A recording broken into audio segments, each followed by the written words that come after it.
Dios les bendiga, hermanos. Una vez más los saludo en el nombre de Jesús en esta hermosa mañana. Les invito para que abran sus Biblias, primera carta a los Corintios, capítulo 1.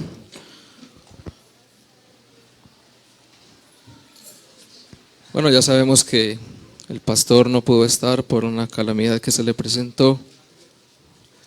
Esperemos que Dios lo traiga con bien y agradecemos a Dios por esta nueva oportunidad.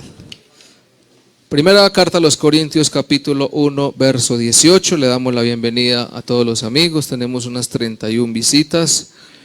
Ellos son bienvenidos en esta mañana. Hermanos de otras congregaciones que nos visitan también son muy bienvenidos. Porque la palabra de la cruz es locura a los que se pierden, pero a los que se salvan, esto es a nosotros, es poder de Dios. Pues está escrito: destruiré la sabiduría de los sabios y desecharé el entendimiento de los entendidos. ¿Dónde está el sabio? ¿Dónde está el escriba? ¿Dónde está el disputador de este siglo? ¿No ha enloquecido Dios la sabiduría del mundo? Pues ya que en la sabiduría de Dios el mundo no conoció a Dios mediante la sabiduría, agradó a Dios salvar a los creyentes por la locura de la predicación. Porque los judíos piden señales y los griegos buscan sabiduría, pero nosotros predicamos a Cristo crucificado. Para los judíos ciertamente tropezadero, y para los gentiles locura, mas para los llamados así judíos como griegos, Cristo poder de Dios y sabiduría de Dios. Porque lo insensato de Dios es más sabio que los hombres, y lo débil de Dios es más fuerte que los hombres. Amén. Una alabanza al Señor. Tomen asiento, hermanos y amigos. Bueno, el mensaje en esta mañana será titulado El mensaje de la cruz. El mensaje de la cruz. Bueno, hoy es día misionero, las banderas lo dicen. Y los cartelitos que tenemos a los lados también nos anuncian que hoy es un día misionero. Cuando hablamos de predicar la palabra, nos encontramos con una gran cantidad de personas que menosprecian el evangelio. Amén. Nosotros también un día menospreciamos el evangelio. Pero la razón de menospreciar el evangelio sencillamente es porque no conocen el valor del evangelio, ni el autor y consumador de esta obra. Por eso dice la Escritura: porque la palabra de la cruz es locura a los que se pierden, pero a los que se salvan, a nosotros ¿qué es? Es poder de Dios. Amén. Para los judíos era una vergüenza creer en ese evangelio. ¿Saben por qué? Porque esperaban a un Mesías glorioso. No esperaban un Cristo crucificado como un criminal, porque así fue visto Jesús, como un criminal.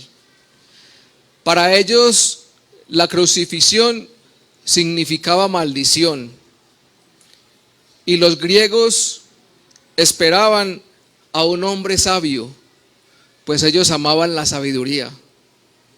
Ellos no esperaban un Jesús o un Cristo que fuera una vergüenza para el pueblo, pues Jesús, este gran hombre, fue avergonzado después de ese tormento que vivió hacia el lugar del Gólgota, o también llamada la calavera. ¿Por qué?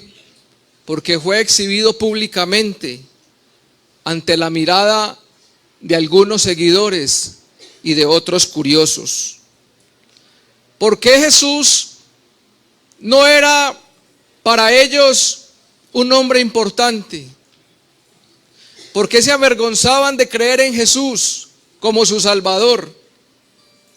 Pues se los voy a decir: porque nació en el lugar más humilde que había en ese momento. Él no nació con todas las atenciones que quizás muchos de nosotros y de los presentes nacimos. No nació con enfermeros. No tenía profesionales al lado que quizás atendieran a María. No tenía unas sábanas limpias donde pudieran poner a aquel niño llamado Jesús. No estaba en una habitación quizás desinfectada. Y como a muchos de ustedes, quizás los más jóvenes, no le hicieron un baby shower para esperar a un niño que se llamaría Jesús y que salvaría este mundo. Miremos Lucas el capítulo 2 y el verso 6. Y aconteció que estando ellos allí, se cumplieron los días de su alumbramiento. ¿Quiénes? Estaba José y María. Y dio a luz a su hijo primogénito y lo envolvió en pañales. Bueno, afortunadamente tenía pañales. ¿Y qué dice la escritura? ¿Dónde lo acostó? Y lo acostó en un pesebre. ¿Por qué? Porque no había lugar para ellos en el mesón. Mira la condición de este Jesús, el Rey de Reyes, el Señor de Señores, el Mesías, el Salvador del mundo. No tenía un lugar donde acostarlo. El dueño del mundo, el dueño del universo, para él no había una habitación en el mesón. ¿Y qué era un mesón en la época? Era un hotel. Para él no había un hotel. Pero yo les pregunto, ¿saben ustedes qué era un pesebre? ¿O conocen ustedes un pesebre? Un pesebre es donde los animales pastan y donde los animales duermen. La tradición en diciembre hace un pesebre, pero déjeme decirle que les queda muy bonito, muy limpio, muy organizado, y apenas con una vaquita, cuando más le ponen 2. Pero Jesús no nació en esas condiciones. Jesús nació quizás con unos olores insoportables, porque allí estaban los animales. No había lo mejor para él, pero esas fueron las condiciones del nacimiento de Jesús. San Juan el capítulo 1 y el verso 45 y el verso 46 también da a entender por qué Jesús para ellos no era importante. Mire lo que dice el verso 45. Felipe halló a Natanael y le dijo: hemos hallado a aquel de quien escribió Moisés en la ley, así como los profetas, a Jesús, el hijo de José de Nazaret. Natanael le dijo: ¿de Nazaret puede salir algo de bueno? Le dijo Felipe: ven y ve. ¿Sabe por qué dijo que si de Nazaret podía salir algo bueno? Pues mira la fama que tenía Jesús, porque Jesús no salió o no nació en un barrio de extracto 4, 5, 6. Era un barrio humilde. Nazaret era una población pequeña donde la mayoría de sus habitantes eran agricultores y pescadores. Y era gente de muy bajos recursos y de poca importancia. La mayoría de personas que estaban en Nazaret no tenían estudio. No era un estrato social alto, ni condiciones de las cuales uno pueda decir que se va a enorgullecer porque nació en Nazaret. Y para completar, Jesús muere como un criminal. Por eso la palabra de la cruz es una locura. Por eso muchas personas no valoran el evangelio. Por eso muchas personas no conocen el significado de evangelio, y este evangelio es menospreciado. Si nosotros miramos Deuteronomio, el capítulo 21 y el verso 2, podemos decir y saber por qué para ellos era una maldición. ¿Por qué Jesús no tenía importancia? Si alguno hubiere cometido algún crimen digno de muerte, y lo hicieres morir y lo colgares en un madero, no dejaréis que su cuerpo pase la noche sobre el madero, sin falta lo enterrarás el mismo día, porque maldito por Dios es el colgado. Y no contaminarás tu tierra que Jehová tu Dios te da por heredad. La crucifixión viene de los tiempos muy antiguos y era una de las muertes más humillantes que podía tener una persona. Allí colgaban únicamente a los criminales de la época. Por eso no era raro qué clase de personajes lo acompañaban el día de su muerte. ¿Usted recuerda quiénes estaban acompañándolo el día de la muerte? Marcos capítulo 15 y el verso 27 dice: crucificaren también con él a 2 ladrones, uno a su derecha y el otro a su izquierda. Y se cumplió la escritura que dice: y fue contado con los inicuos, como lo dice Isaías el capítulo 53 y el verso 12. Él fue contado como uno más de los pecadores. Si nosotros miramos hoy en día, cuando las personas mueren, sus familiares y amigos tratan de que el velorio sea lo mejor organizado. Si usted ha ido a un velorio, encuentra que hay frondosos ramos y costosos y bonitos y una sala organizada. Y usted trata que el muerto, aunque esté muerto, se sienta bien, o al menos su familia. Pero usted sabe, en la muerte de Jesús, en la muerte de Jesús no hubo serenatas. En la muerte de Jesús no habían ramos de flores. A su lado habían 2 criminales, pues ellos merecerían morir así, pero Jesús no merecía morir quizás como murió. Aunque muchos piensen que por qué lo hizo, sencillamente la escritura se tenía que cumplir. Y gracias a que esa escritura se cumplió, nosotros hemos sido libertados por el pecado, por la muerte, y tenemos libertad con el Señor. Gloria a Dios. A lo largo de la historia, mis amados hermanos, se han escrito cantidad de historias de amor en el género literario. Quizás algunos las han leído y podemos mirar quizás novelas, y quizás podemos mirar literatura como poesía y entre otros.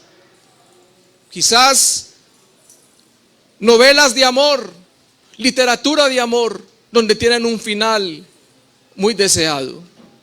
Quizá la historia suya con su pareja es una historia digna de escribir, pero para mí la historia de amor más grande que yo puedo encontrar en el universo es la historia de Cristo para cada uno de nosotros, y la podemos encontrar en San Juan capítulo 3 y el verso 16.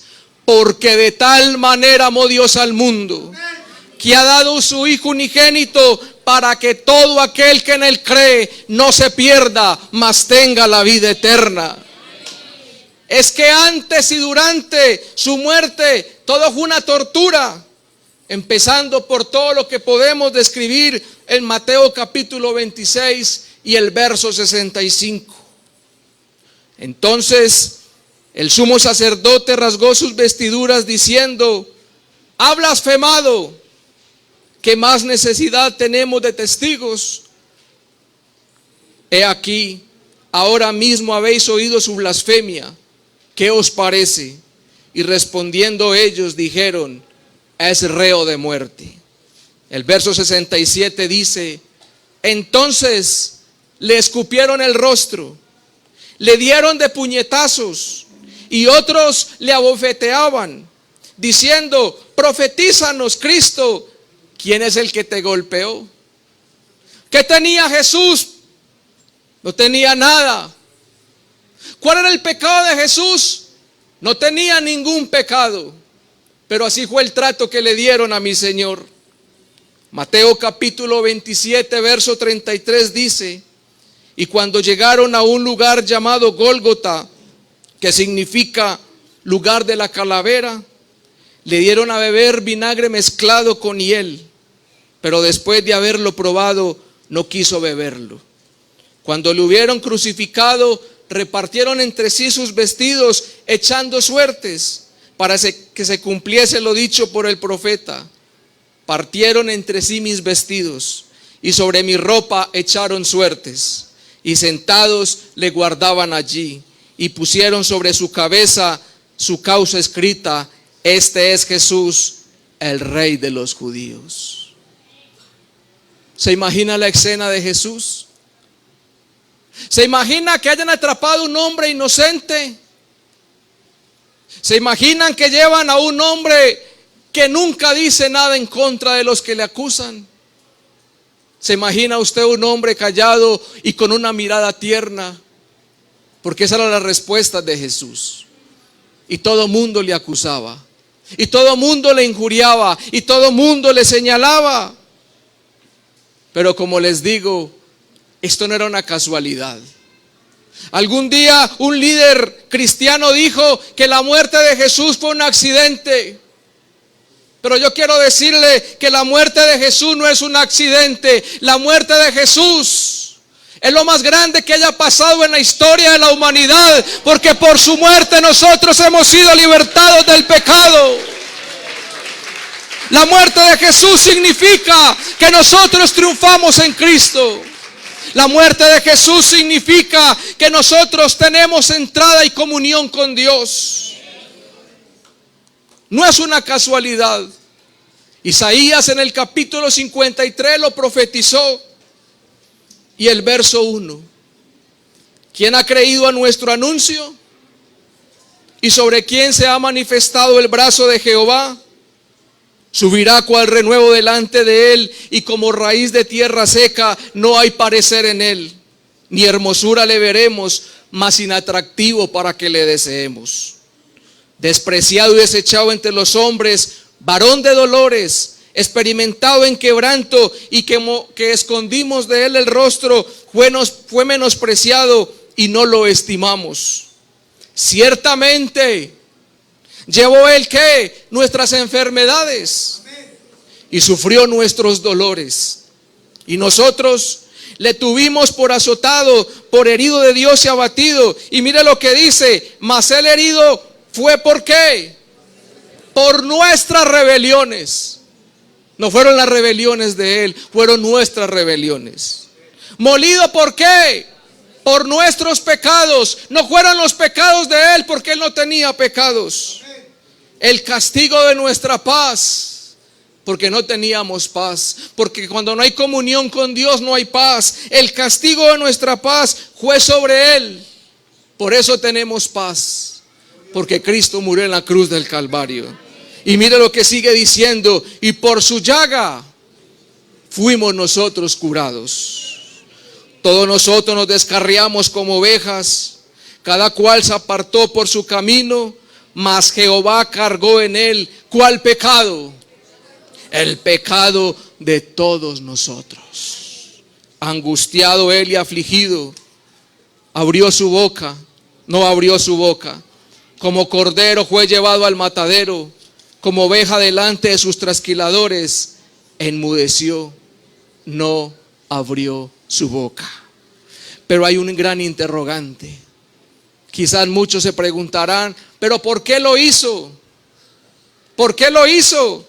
Es la pregunta. ¿No se ha preguntado usted alguna vez por qué el Señor tuvo que sufrir todo eso? ¿Por qué tuvo que pasar todo eso? ¿Por qué no hizo las cosas más fáciles? ¿Sabe por qué lo hizo? Lo hizo por amor a usted. Lo hizo por amor a mí. Lo hizo por amor al hombre. Lo hizo por amor al pecador. Amigo, si usted cree que nadie lo ama, si usted está decepcionado porque nadie lo ama, pues quiero presentarle a uno que lo ama. ¿Sabe por qué? Porque entregó su vida por usted. Esa es la prueba de amor más grande que hay en la vida. Bendito el nombre de Jesús. Por eso con su muerte pasó todo lo grande que lo puede pasar al ser humano. Y lo quiero resumir en 5 puntos. Lo primero, él fue nuestro vicario. ¿Qué significa vicario? Significa sustituto. ¿Por qué un sustituto? Porque él murió en nuestro lugar. Recordemos lo que leímos en Isaías 53. Él llevó nuestro pecado.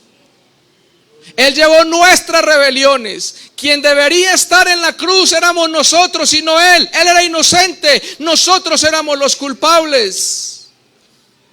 Si quiere miramos 1 Pedro capítulo 3 y el verso 18.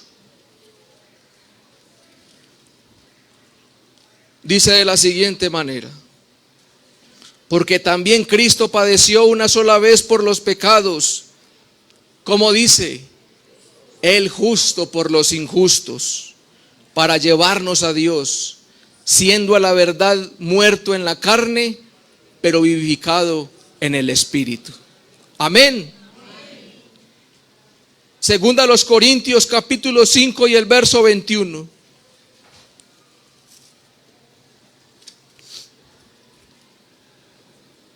Dice de la siguiente manera: al que no conoció pecado, por nosotros lo hizo pecado, para que nosotros fuésemos hecho justicia de Dios en él. Él fue nuestro sustituto. Romanos el capítulo 5 y el verso 6 dice: porque Cristo, cuando aún éramos débiles a su tiempo, murió por los impíos. Ciertamente apenas morirá alguno por un justo, con todo pudiera ser que alguno osara morir por el bueno. Mas Dios muestra su amor para con nosotros en que, siendo aún pecadores, Cristo murió por nosotros. Amén. La iglesia tradicional dice que su representante es el vicario, como lo dice el concilio en el Vaticano II. Pero para llegar a ser vicario había que morir en lugar nuestro, y el único que murió en nuestro lugar se llama Jesucristo. Gloria al Señor. Lo segundo, Él fue nuestra expiación. Él encubrió nuestros pecados. Hebreos el capítulo 10 y el verso 11. Y ciertamente todo sacerdote está día tras día ministrando y ofreciendo muchas veces los mismos sacrificios. Escuche esto, que nunca pueden quitar los pecados. Pero Cristo, habiendo ofrecido una vez para siempre un solo sacrificio por los pecados, se ha sentado a la diestra de Dios. Cada día la tradición se hacen sacrificios, se colocan penitencias, y el borracho es más borracho, el drogadicto es más drogadicto, el fornicario es más fornicario, y nada pasa en su vida. Pero Cristo, con un solo sacrificio, nos quitó los pecados y nos ha hecho nuevas criaturas por medio del bautismo en el nombre de Jesús. Gloria al nombre de Jesús. De razón dijo Juan en el capítulo 1 y el verso 26: he aquí el Cordero de Dios que quita el pecado del mundo. Juan anunció que venía detrás de él uno que quitaría el pecado del mundo. Nosotros tenemos el Cordero de Dios que quita el pecado del mundo. Él fue el sacrificio por cada uno de nosotros. Lo tercero, Él fue nuestra propiciación. Significa que Él desechó la ira de Dios por medio de un sacrificio. Efesios el capítulo 2 y el verso 13 lo relata: pero ahora en Cristo Jesús, vosotros que en otro tiempo estabais lejos, habéis sido hechos cercanos por la sangre de Cristo. Porque Él es nuestra paz, que de ambos pueblos hizo uno, derribando la pared intermedia de separación, aboliendo en su carne las enemistades, la ley de los mandamientos expresados en ordenanzas, para crear en sí mismo de los dos un solo y nuevo hombre, haciendo la paz, y mediante la cruz reconciliar con Dios a ambos en un solo cuerpo, matando en ella las enemistades. ¿Y por qué habían enemistades? ¿Porque Dios estaba enojado con nosotros? No. Habían enemistades porque cuando el hombre peca hace una división entre él y Dios. Porque Él es santo y Él habita donde está la santidad, y donde no hay santidad no hay comunión con Dios. Bendito el nombre de Jesús.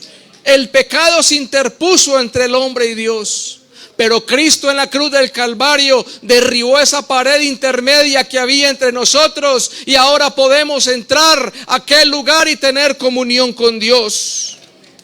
¿No le parece a usted que es grandioso lo que Cristo ha hecho en nuestras vidas? Lo cuarto, Él fue nuestra reconciliación. Romanos el capítulo 5 y el verso 7 dice: por cuanto los designios de la carne son enemistad contra Dios, porque no se sujetan a la ley de Dios, ni tampoco pueden. Y los que viven según la carne no pueden agradar a Dios. Y allá abajito el verso 10: porque si siendo enemigos fuimos reconciliados con Dios por la muerte de su Hijo, mucho más estando reconciliados seremos salvos por su vida. Tenemos reconciliación con el Señor. Podemos mirar a Jesucristo por la fe. Podemos palpar su presencia, podemos sentirle, podemos vivir con Cristo en nuestro corazón por la obra que Él ha hecho en el Calvario. Y lo quinto, Él fue nuestra redención. Él nos rescató. Primera de Pedro capítulo 1 y el verso 18. Sabiendo que fuisteis rescatado ¿de dónde? De vuestra vana manera de vivir. Recordamos dónde estábamos nosotros en el mundo. ¿Quién fue a buscarnos? ¿Usted fue a buscar al Señor? ¿Usted estaba interesado en buscar de Cristo? El Señor se interesó en nosotros para salvarnos, para hacernos nuevas criaturas, para darnos una nueva vida. Bendito el nombre de Jesús. Amén. Y dice: la cual recibisteis de vuestros padres, no con cosas corruptibles como oro o plata, sino con ¿qué? Con la sangre preciosa de Cristo, como de un cordero sin mancha y sin contaminación, ya destinado desde antes de la fundación del mundo, pero manifestado en los posteros tiempos por amor de vosotros, y mediante el cual creéis en Dios, quien le resucitó de los muertos y le ha dado la gloria, para que vuestra fe y esperanza sean en Dios. ¿De qué fuimos rescatados? De la ley, del pecado, de la muerte y de Satanás. Ahora, ¿quién nos puede juzgar? Ahora, ¿quién nos puede señalar? Nadie nos puede señalar. ¿Por qué? Porque Cristo nos ha perdonado.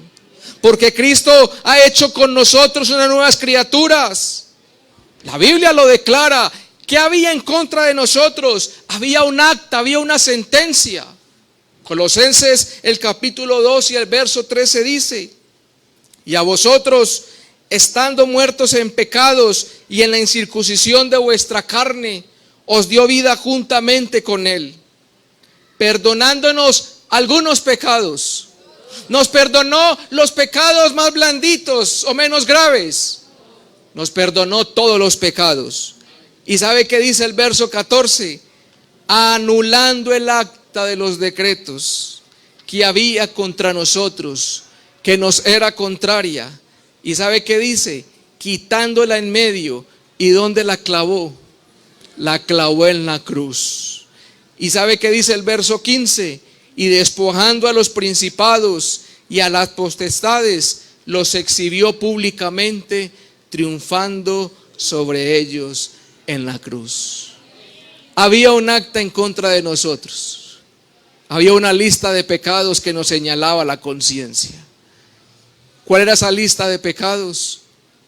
Fornicación, adulterio, enemistades, pleitos, celos, iras, contiendas, borracheras, pasiones desordenadas, laxivias, todo es acta. Y yo sé que cada uno de los presentes teníamos un prontuario de estos, donde no nos podíamos levantar, donde el pecado nos arrastraba por doquier y no podíamos ser libres, pero Cristo llevó todo esto hasta la cruz del Calvario y podemos decir hoy que somos libres en el nombre de Jesús. Por eso lo dice Isaías el capítulo 53 y el verso 6: mas Jehová cargó en él el pecado de todos. ¿Usted se imagina un hombre santo como Jesús, que no conoció pecado, y toda esa inmundicia la cargó él en su cuerpo? ¿Para qué? Para que nosotros pudiésemos ser libres. Y fue tanto el amor de Dios para nosotros, como lo leímos ahora, que entregó a su Hijo Jesucristo para que todo aquel que le cree no se pierda, mas tenga la vida eterna. Y mire cómo lo declara Filipenses el capítulo 2 y el verso 6. El cual, siendo en forma de Dios, ¿qué dice? Usted sabe que Él fue manifestado en carne. Dios fue manifestado en carne. Pero dice, el cual siendo en forma de Dios, ¿qué dice? No estimó el ser igual a Dios como cosa a que aferrarse. ¿Cuántas cosas hubiera podido hacer? ¿Usted no cree que Jesús se hubiera podido defender? Cuando fueron a prenderle, cuando fueron a juzgarle, algún día no tuvo un conflicto que se metió uno de sus discípulos y volaron orejas. ¿Y qué le dijo? Cálmese. Yo puedo mandar a llamar unas legiones de ángeles y no pasa nada. ¿Será que en esa escena no podía haber pasado lo mismo? Pero mire lo que dice la Escritura.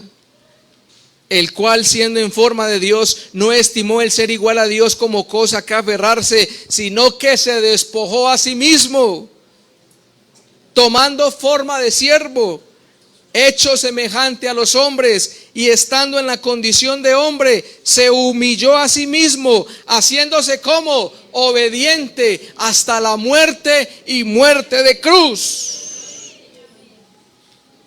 Él sabía lo que le venía. Por eso estaba orando en el Getsemaní. Él sabía todo eso fuerte que venía para él. Pero ¿por qué lo hizo? Lo hizo por amor a nosotros. Aunque sabía que le venía un juicio, el cual violó todas las normas del derecho jurídico. A él lo trataron como un criminal, pero como el peor de los criminales. ¿Cuántos abogados tuvo Jesús?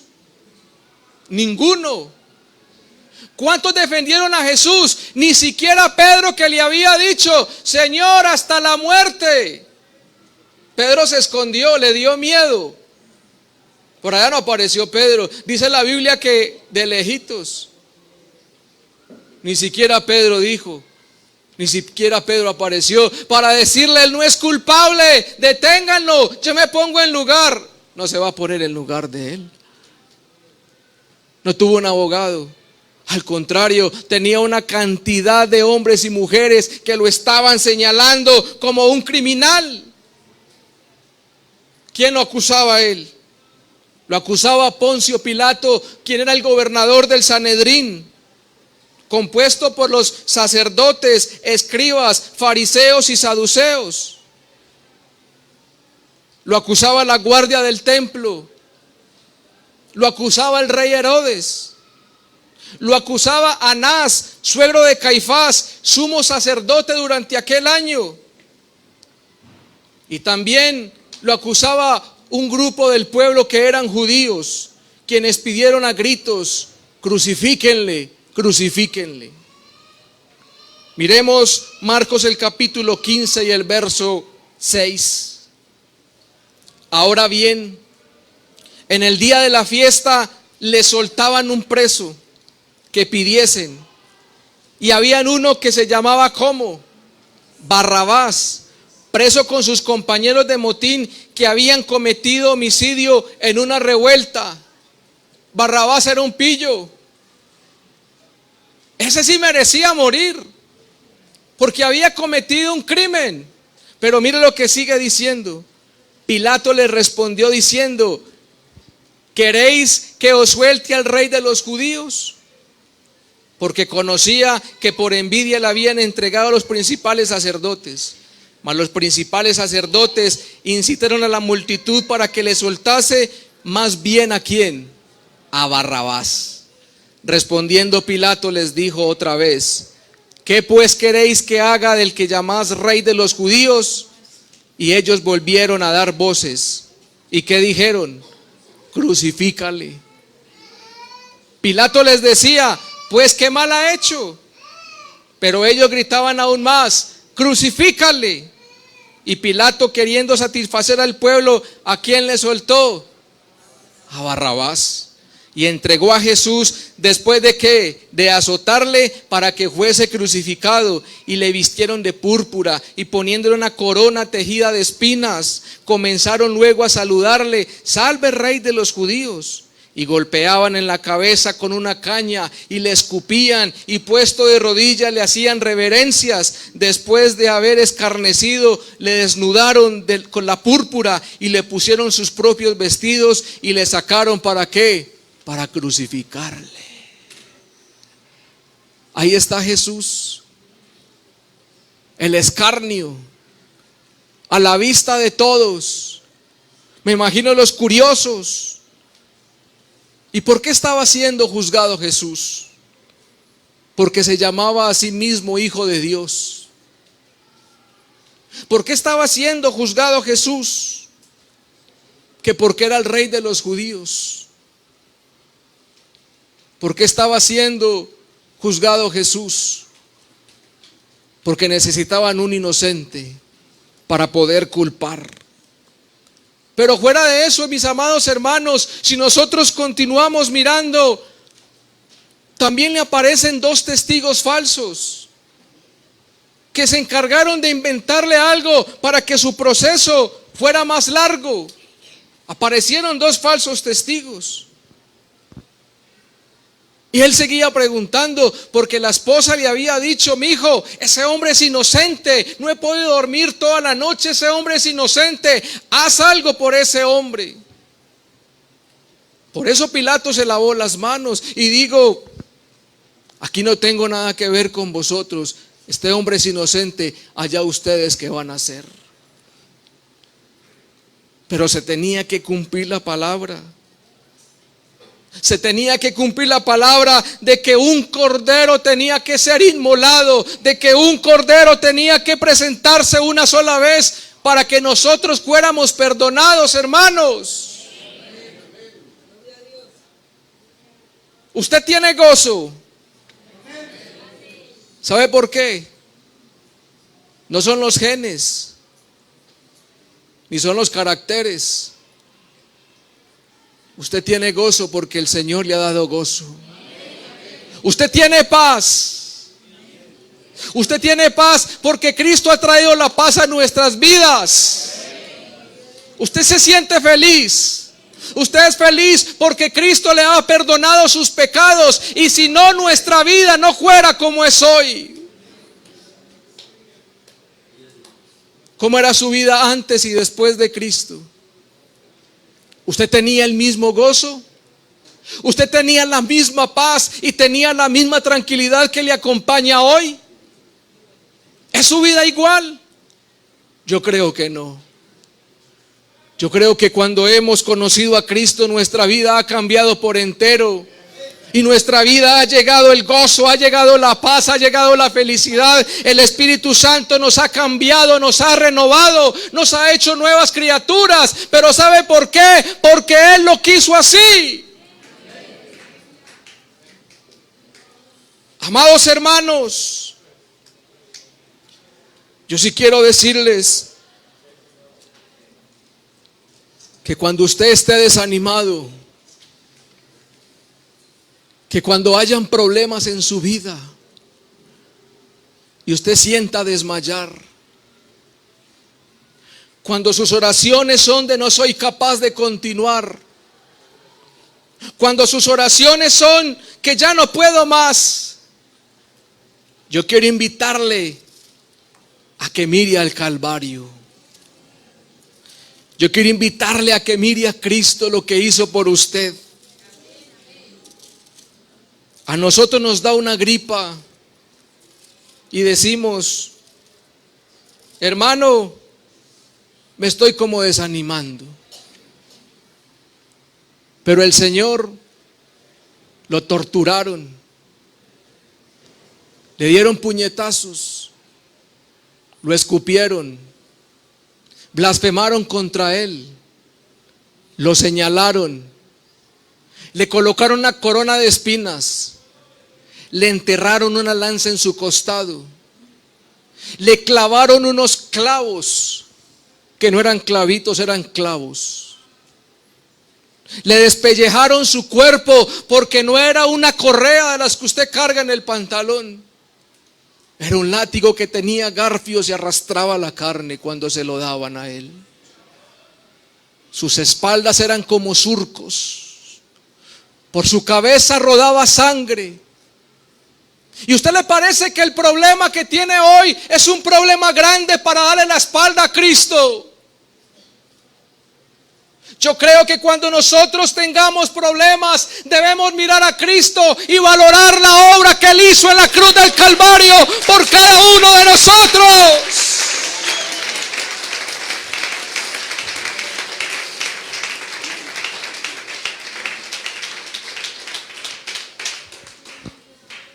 A veces tenemos problemas porque nos buscamos los problemas.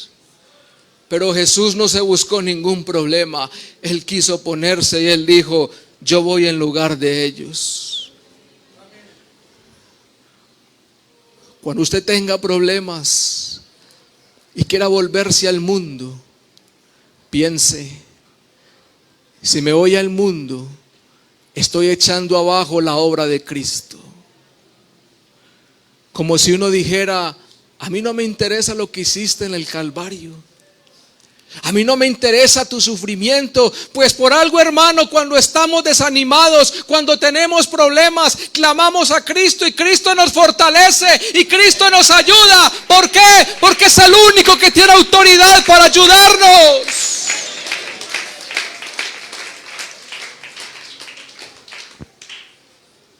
Pero si en esta mañana alguien le ha fallado a Dios, si en esta mañana alguien ha pecado contra Dios, yo le quiero recordar Primera de Juan capítulo 2, el verso 1. Hijitos míos, estas cosas os escribo para que no pequéis. Y si alguno hubiere cometido pecado, ¿sabe a quién tenemos? Él no tuvo un abogado, pero nosotros sí tenemos un abogado. Abogado tenemos para con el Padre, a Jesucristo el justo. ¿Sabe por qué? Se lo recuerdo, porque Él era la propiciación por nuestros pecados. Y no solamente por los nuestros, sino también por los de todo el mundo. Como quien dice: el que quiera salvarse se salva, solamente venga a Cristo y Él lo perdonará. Mire lo que dice Lucas el capítulo 23 y el verso 44. Yo sé que hay hermanos que son señalados y la conciencia lo señala y el enemigo lo señala y le dice: pecaste, no sirves para ser cristiano, pecaste, ¿para qué seguir a Jesús si eres un flojo? Pues yo quiero que usted diga y recuerde lo que dice Lucas capítulo 23 y el verso 44. Cuando era como la hora sexta, hubo tinieblas sobre toda la tierra hasta la hora novena, y el sol se oscureció. ¿Y sabe qué pasó allá abajo en el último renglón? Y el velo del templo se rasgó por la mitad. ¿Qué significa eso? Que tenemos entrada a hablar con Cristo. Que tenemos entrada hasta el lugar santísimo, a presentar nuestras vidas, a presentar nuestros pecados, a presentar nuestros errores al Señor. Usted recuerda, como decía antiguamente, ¿qué tenía que hacer? Tenía que haber un sacerdote que iba con unas campanillas y le amarraban aquí una soga. Y él llevaba al animal hacia el lugar santo y hacia el lugar santísimo, y el pueblo estaba atrás. ¿Sabe para qué eran las campanillas? Porque ellos estaban atentos al oído. Las campanillas no podían dejar de sonar. Tenían que sonar las campanillas. Las campanillas suenan, las campanillas suenan. Y si las campanillas dejaban de sonar, era porque el sacerdote había muerto y el Señor no había aceptado esa ofrenda. Sacan el sacerdote con la soga porque nadie podía entrar hasta allá a la presencia de Jehová. Pero cuando las campanillas sonaban y las campanillas sonaban y las campanillas sonaban y el sacerdote se devolvía y salía el sacerdote y se encontraba el pueblo, había una fiesta. Jehová ha aceptado la ofrenda del pueblo. Pero la buena noticia no es esa. La buena noticia es que no necesitamos un sacrificio, o no necesitamos un cordero, o no necesitamos un palomino. Hoy podemos entrar nosotros libre y confiadamente hasta la presencia de Dios y podemos sentir que Dios nos perdona, que Dios nos ama. Podemos sentir el gozo de la salvación. Hebreos capítulo 10, verso 19. Y mira quién se lo dice: a los hermanos. Hermano, usted que está pasando por dificultades, hermano, usted que tiene problemas, usted que le falló al Señor. ¿Cuántas veces le hemos fallado al Señor? Uno quisiera no fallarle a un Dios tan santo, pero uno le falla al Señor. Mira lo que dice Hebreos el capítulo 10 y el verso 19. Así que, hermanos, teniendo ¿qué? Libertad. ¿Para qué? Para entrar al lugar santísimo. ¿Por qué? Por la sangre de Jesucristo. Verso 20. Por el camino nuevo y vivo que Él nos abrió a través del velo, esto es de su carne, y teniendo un gran sacerdote sobre la casa de Dios. Verso 22. ¿Cómo nos vamos a acercar a Él? Acerquémonos ¿con qué? Con corazón sincero, en plena certidumbre de fe, purificados los corazones de mala conciencia y lavados los cuerpos con agua pura. Cuando usted se acerque a Dios, sea sincero con el Señor. Porque cuando el nombre de Jesús fue invocado en el bautismo, nosotros ¿qué alcanzamos? Una buena conciencia hacia Dios. El Señor nos ha perdonado los pecados. Por eso no necesitamos volver otra vez a bautizarnos. No, la sangre de Jesucristo nos limpia de todo pecado.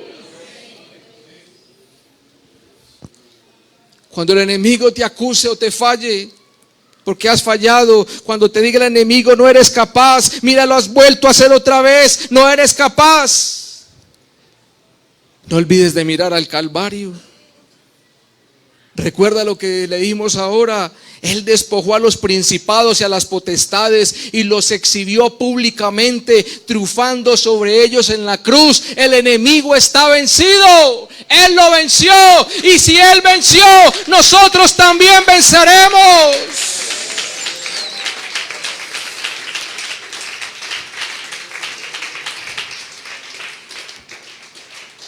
Para ir en este evangelio, tenemos que mirar al Calvario. Tenemos que mirar a Cristo. Pero le voy a decir algo: hay que mirar a Cristo como los cristianos, no como la tradición. La gente en el mundo tiene los palitos, pero no tiene el que le hace falta: a Cristo en su corazón. Nosotros tenemos a Cristo en el corazón. Por eso, hermano, cuando usted venga al culto, ¿sabe qué es el culto? El culto es una fiesta. Por eso usted se goza, por eso usted habla en lenguas, por eso usted está gozoso y contento. ¿Por qué? Porque Cristo triunfó. La Biblia me dice que Jesucristo fue crucificado. ¿Qué pasó? Murió. Pero la Biblia también me dice que fue sepultado. ¿Y cuánto tiempo duró? ¿Y qué pasó? Resucitó. Resucitó. Resucitó. Resucitó. Él resucitó. Mi Dios no es un Dios muerto, mi Dios es un Dios vivo. Mi Dios venció con poder, mi Dios es el campeón del Gólgota. Mi Dios llevó las enfermedades, llevó los problemas, llevó mis angustias, y por eso nosotros vivimos en Cristo felices.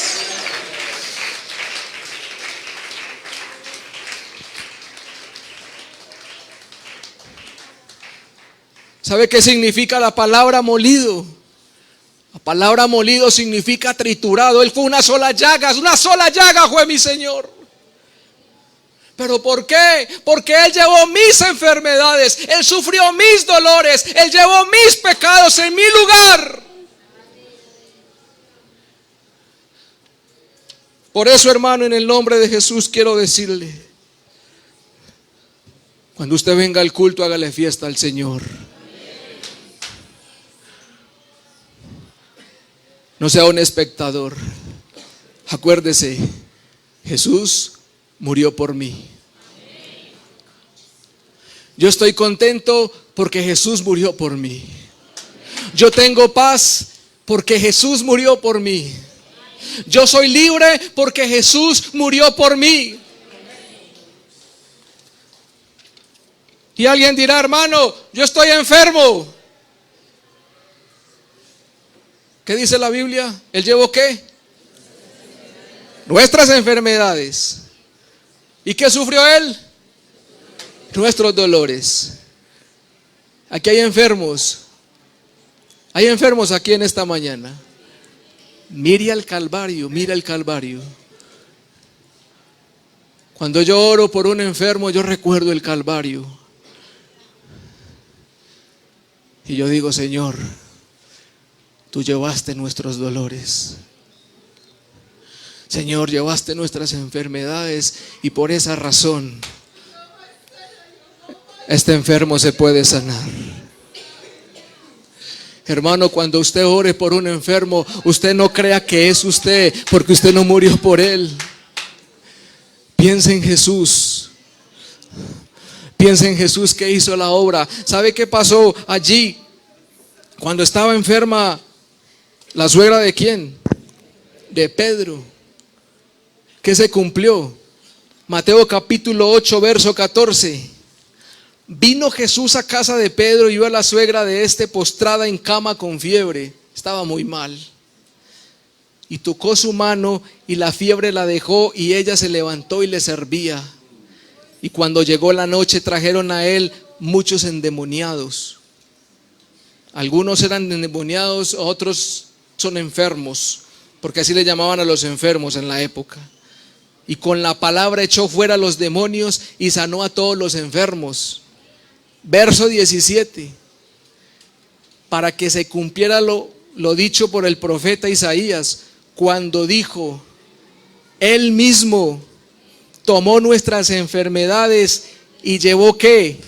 Nuestras dolencias. Es Él.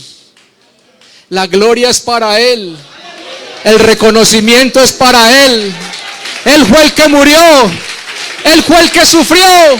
Por eso nos sanamos, porque tenemos el nombre que es sobre todo nombre, y su nombre se llama Jesús. Su nombre se llama Jesús. Su nombre se llama Jesús.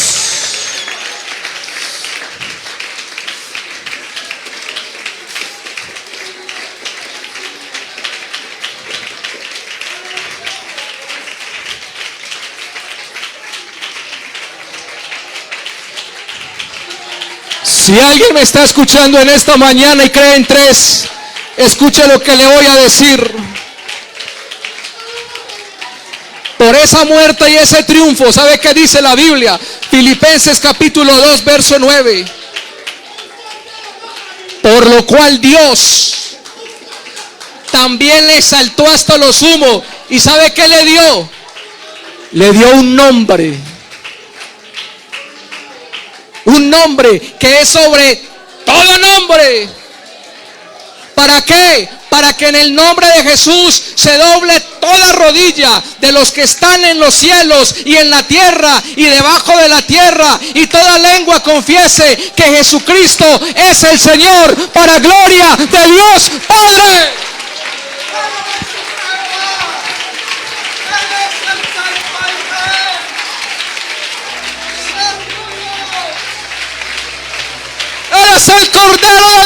que quita el pecado del mundo. Él sana, Él salva, Él perdona.